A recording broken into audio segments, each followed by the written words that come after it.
kining pamahayag si usa ka pastor nga matud pa niya nga dili importante nga tinukod ka ni Kristo kay og niya pa si Lucifer bitaw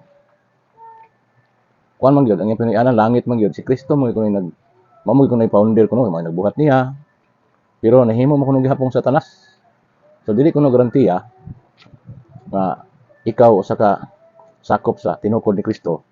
Ang importante kuno kung unsa ka karon unsay prinsipyo nga imong ginapalo. Paminawon na to siya. Kung pasabot ingani akong balikon na bisan pag kumonsensa na nako akong una-unaon akong gamiton si Lucifer man gani nga gikan man na sa Ginoo nahimo man ganing Satanas so iya gyud ang founder si Jesus gyud kay ngano man si Jesus ginag-create sa iya pinaka nindot nga manulunda pinaka bright pinaka ilado pinakalabaw sa tanang mga manulunda pero ang ending nahimo man gyapon Satanas so unsa mo argumento lugar si Lucifer nga bisan pag nasatanas ko karon naagyapon ko'y authority o pwede ra gihapon ko sa kinabuhing walay katapusan kay Ginoo bay naghimo gid sa ako siya akong founder siya akong creator lisod gid ka diha kay dili man kung kinsay naghimo nimo o unsay sinugdanan ang importante gyud kung unsa nagakaron unsa na imong ginasubay unsa na nga prinsipyo imong gina-follow Kaning istorya ni pastor palusot man ngano di magud madinay ang kamatuoran nga dunay simbahan nga gitukod ni Kristo. Unya kining Seventh-day Adventist di gini siya tinukod ni Kristo. Okay, may pagkaanis na sa nga pastor. Lahi ni sa mga pastor nga isa klaro nga kay hindi tinukod ni Kristo mo pamatuod pag yun. Okay uwaw ba? So ato ning isgutan nga igsuon kay human naman tong isgutan kung unsa ba kining Seventh-day Adventist. Ang atong isgutan karon kini na pong argumento sa usa ka pastor nga tingali gitudlo ni siya mga sakop nga dili importante kung kasi founder sa pundok, ang importante, giunsa nimo pagbinutan, giunsa nimo pagsunod at pagtulunan. Tuman na iyang punto. May suon, kung yun ana ang ato ang filosofiya, or kanabang argumento, daghan kayo tawag maligsan, labi na nga, makaingon ta nga, murag, gisalikoy na ginato ang pagtulunan sa itong Ginoo, murag nga ato na lang kagalingong luhiko, mga itong gisunod, nga po masubay sa kabuton sa Ginoo, nga naman. Una sa tanan, human si Ginoo sa Kristo nagtukod og simbahan, as Mateo 16:18, iyan yung gisugo. Mga itiman ninyo, ayaw mo pag-ingon nga, dili importante.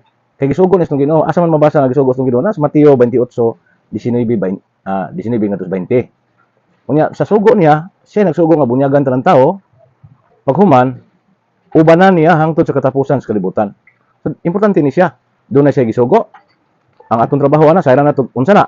Uman ang iglesia nga gitukod. Karon unsa iyang ipabuhat kanang iyang gisugo aron bunyagan og tudluan ang tanang tao. Ikatulo, ubanan niya hangtod sa katapusan sa kalibutan. Muna ka importante nga nung pangitaon nato ang gitukod sa itong Ginoo. Sabi niyo mga igsoon, ang kalibutan karon sa ebanghelyo karong adlaw, ayaw kamo pagpakigbatok ni ining mga tawhana ang ipasabot ni Simeon ang kalihukan sa mga apostoles. Kay kung kini ilang gibuhat, iya lamang sa tao, mahanaw gid ni. Pero kung kining maong kalihukan, iya sa Dios, dili gid mo makapahunong ini og mahitabo pa hinuon na kamo mismo nakig-away sa Dios. Kung man ang importante, ang pundok nga si Kristo gid mismo mao nagtukod. Kung atong tan-awon ang balaang kasulatan, si San Mateo nga tinun-an sa atong Ginoo nakabig usa ka manglulutos nakabig sa Kristiyanismo, nagtudlo siya kang Timoteo.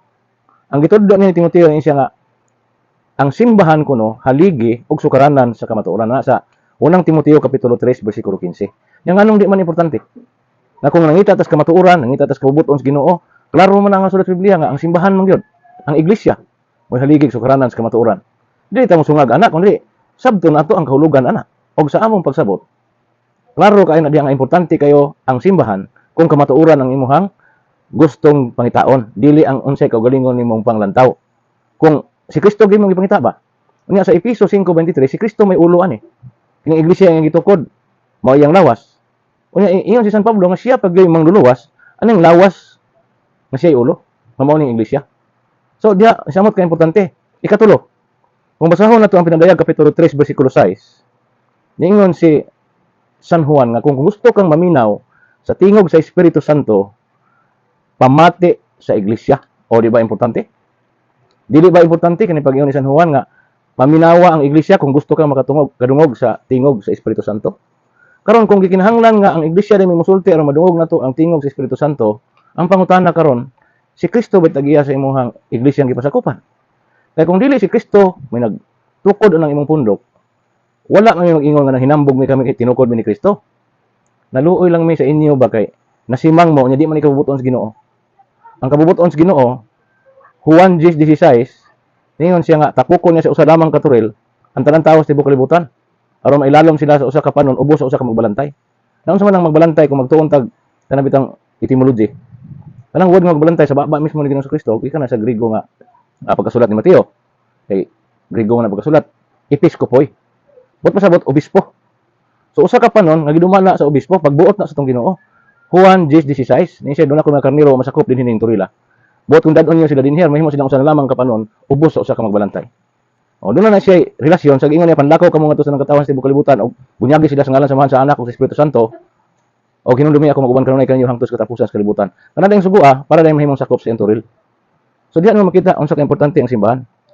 Unya matud pa niya nga kuan daw kuno. Ang importante kuno unsay imong prinsipyo o gifalo. Well kanang prinsipyo ba kanang pagtulun-an buto sabot sa atong isuon ug ang klase sa pagtulun-an nga atong gidawat.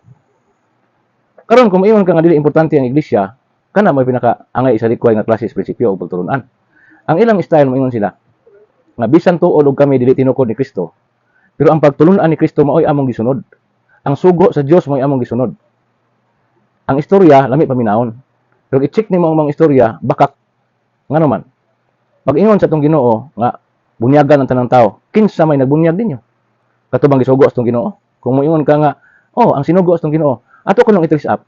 Kinsa mga apostolisa nagpadala ni Ellen G. White aron magtukod sa Seventh-day Adventist? Kinsa mga apostolisa gipadala aron nga himong founder si Felix Manalo sa Iglesia ni Cristo? Kinsa mga apostolisa nga masubay ginato ang iyang kagikan nga mo'y gipadala or sakop sa apostoles aron maghimong founder ni Joseph Smith sa Mormons, kang Charles Parham sa Born Again, o kang John Smith sa Baptist. Dili nimo na matrace up kung dunay apostoles. Ang imong matrace up diha kutob na ni Martin Luther, ni John Wesley o kinsa to mga protestante pa nga may punuan ginani niya nila, diha ra kutob. Busa kung iyon kang nagsunod sa kabubuton sa Ginoo, ang paagi sa pagsunod sa kabubuton sa Ginoo nga naa ka siyang panimalay. Kay ang pagtulunan, ang kamatuoran naa sud siyang panimalay. Kanang gipasabot ba sa unang Timoteo 3:15? Ang kadaot nining atong mga igsuon nga magsasangyaw. Kay giribat nila ng unang Timoteo 3:15. Kay nagtudlo kuno ang Katoliko o kasaypanan kay ang iglesia kuno importante dili Biblia. O kay ang ilang mga pamugos nga Biblia may ilang gibasihan, kung mga gisi ng Biblia o wala na ng Biblia, wala na sila pagtulunan. Pero lahi sa simbahan nga gitukod ni Kristo kay wala pa na niya sulata ang Biblia. Si Kristo minangunay pagtudlo binaba ano ba gitapad-tapad kanya ba gikuyog niya kanunay iyang instruksyonan iyang gitudloan unsaon yan iyang pagbuhat. Hantod nga namatay siya pagkabanhaw niya giutruhan review niya unsaon pagtukod anang sakramento. Kay dunay duha ka butang nagibilin si Kristo sa mga tao diri sa kalibutan nga angay saran atong tanan. Unsa man na? Number 1 simbahan. Arka na siya, sakyanan na siya sa mga tao nga gusto nga mosubay sa sugo sa Dios ug mosunod ni Ginoong Kristo. Ikaduha, kanang sakramento. Unsa may pagpasabot sa sakramento? Ang kinabuhi sa Dios mismo naa sud sa simbahan. Munang duha, simbahan ug ang kinabuhi sa Dios. Ang tawag sa Katoliko sakramento. Makita nga timaan sa dili makita nga kinabuhi sa Dios ang gitunod sa tao. Nga mao na makaluwas nga gitawag ni San Pablo sa Episo 2:8 nga grasya. Muna siya ang dako kay diferensya kung dili ka sakop sa simbahan nga gitukod sa Ginoo. Gawas pa ana nga kining simbahan nga gitukod sa tong Ginoo. Bisag di sila mo dawat nga naani diri gibilin ang kanabang channel of grace ba. Pero ilan ang giat-awat, ang problema lang kay perfect man ang gibilin sa tong Ginoo sa tong simbahan. 7 man na siya. 7 sacraments. Ato ra nang isgutan po na mabasa sa Biblia ang sacraments na. Sunod na. Kanang 7 sacraments di na pwede mong kuhaan. Kay gituyo na sa Ginoong 7 kay ang number 7 that is perfect number. Muna nga kung magtuon ganita sa kanang bitang numerical value sa pangalan sa Dios sa Hebreo, ang numerical value sa mga scholars nga gihatag sa Ginoo kanang 777. Contrast ana, mo na siyang 666. So ang number sa demonyo 666. Ang number sa Dios 777. Ang 7 perfect na kanang 6 missing na. Buot pasabot nga wala ang Dios diha. Kulang. Mo nang si Satanas sa diyang malaya siya sa langit, ang number niya 666 kay absent na ang presensya sa Ginoo niya. Mo nang nga kanila pwedeng kulangan, na sila bunyag, na sila kasal. Pero kanang ubang mga sakramento kanang giingon sa Juan kapitulo 6 bersikulo 53 nga ingon sa Kristo, kinahanglang mukaon mo sa akong unod kay ako ang pan nga naog gikan sa langit. Ang mukaon sa akong unod ug moinom sa akong dugo makabaton og kinabuhing walay katapusan. Di ka mao ana mohimo ang bisan unsang pundok nga tinukod og tao. Mo na ka importante nga nakas pundok nga tinukod sa tong Ginoo. Kay kumpleto na. Balikan natong unang Timoteo 3:15, haligi og sukaranan sa tanang kamatuoran. Kana mo masabti sa daghang masasangyaw karon bisan sa mga pastor nga professional ra ba kayo og dating kay professional man sila sa ilang academic na pagtuon, pero ang kaalam sa Dios nga iyang gibilin sa iyahang simbahan dili na maapas kung dili ka mo pailalom dinhi kay ang Dios man may mahatag kaalam. Ang knowledge ug ang wisdom dili parehas. Mo na maigsoon nga sayop ang pagpasakop sa pundok nga tinukod lamang og tao. Kung gahi ka og ulo kay amigo ka nang gid sa imong gusto, imo na ginang sala. Kay daghan na kayong laing relihiyon. Naniya na karon sa Katoliko kay ang gipangita dili ang kita kundi ang kamatuoran. Ang uban man gud kay diha sa ubang pundok kay kuno nagsulti sila kamatuoran pero ang tinuod para modako ang kita. Muna nga bisan og nahibaw na sa kamatuoran ilimod ang kamatuoran para ang kita masiguro. Ang nagsulti anak kini mga kapinsan gatos na mga pastor sa daing relihiyon nga nibalhin sa Katoliko. Usa anak si Pastor Noedora, si Brother Paul Alima. Uban pa daghan man sila mga pastors karon nga nahimo ng Catholic Pretenders. Ngano man bisag dagko sila sweldo ilang gibiyaan kay dili kabayran ang kamatuoran. Ang ilang gipangita kaluwasan. Mo na hinungdan nga nganong hisgutan nato ang iglesia. Tungod kay importante duha ra ka importante nga dili iyas tao nga gibilin sa Dios. Simbahan og ang sakramento nga may latayanan siyang kinabuhi aron ta maluwas. Ug matod pa ni San Pablo tungod sa grasya sa Dios naluwas kamo ug dili kini inyong buhat. Nya sa Hebreo gingon ito manuol kita sa trono sa grasya. Unsa pagduol nimo kung ang imong pagsabot anak kanang trono sa grasya katong langit katong punoy-anan sa Dios? Unsa pagduol nimo dito? Pag ingon ni San Pablo nga manuol kita na diri maduol na aham na duolon diha sa simbahan nga iyang gitukod. Mo na hinawat nga nakapaambit ta og katong wala makauyon ani akong video nga himo mga igsoon sa ubang pundok. Pwede mo comment, pwede mo message, o mas maayos nga mo subscribe mo sa ato ang YouTube channel, ang atong channel Bro Nords YouTube channel.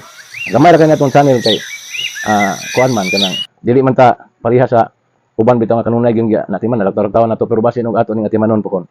So, salamat.